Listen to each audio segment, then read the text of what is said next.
वैसे तो बातों बातों में आ गया, लेकिन आज बजट में एक ऐसा ऐलान हुआ जिसने बाजार का मूड बुरी तरह से खराब कर दिया। वित्त मंत्री निर्मला सीतारमण ने बजट में फ्यूचर और ऑप्शन सेगमेंट में एसटीटी यानी सिक्योरिटीज ट्रांजैक्शन टैक्स बढ़ाने का ऐलान किया।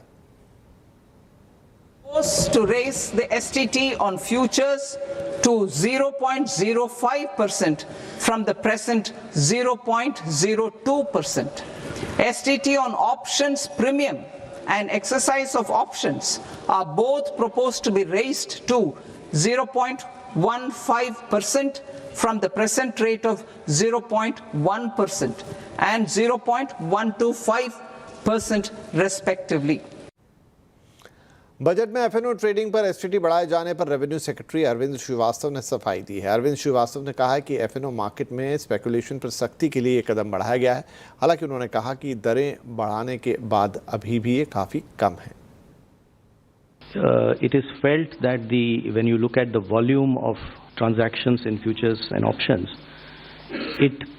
whether you compare it to the size of GDP or size of the underlying securities market, it is largely in the realm of heavy speculation, which results in losses to small, retail, unsophisticated investors.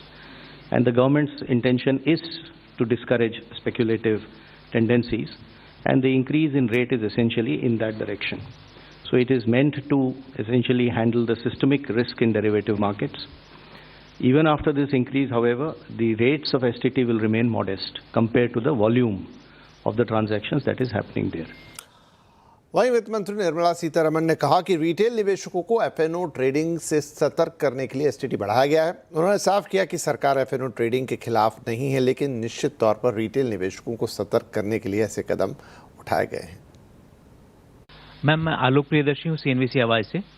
Ma'am, मेरा सवाल यही है कि जो सवाल STT से related है, security transaction tax से, मैम यहाँ पे मैम जो पॉलिसी है फ्यूचर एंड ऑप्शन को लेकर सरकार की क्या पॉलिसी है, थोड़ा सा स्पष्ट करें। और दूसरा कि जो एसटीटी बढ़ाया गया है, बहुत ही जैसे रेवेन्यू सर ने कहा कि बहुत मामूली बढ़ोतरी की गई है, तो क्या इससे जो सरकार की पॉलिसी कि रिटेल इन्वेस्टर्स को ऐसे जो बहुत हाई रिस्क की इंस्ट्रूमेंट है उनमें निवेश से एक तरह से कॉशन करने की पॉलिसी है, तो क्या इससे ये मकसद हासिल होता है क्या?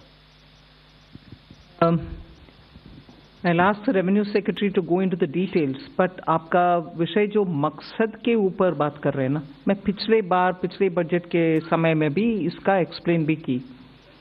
We are touching only the futures and options.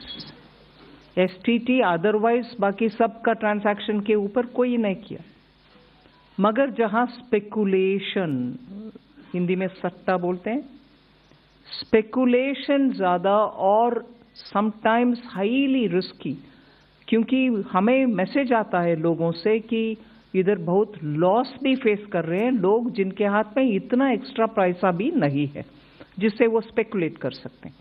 So this nominal increase is purely aimed at high speculation only to deter them. मकसद बोल रहे हैं, हाँ, उनको थोड़ा डिस्करेज करने के लिए।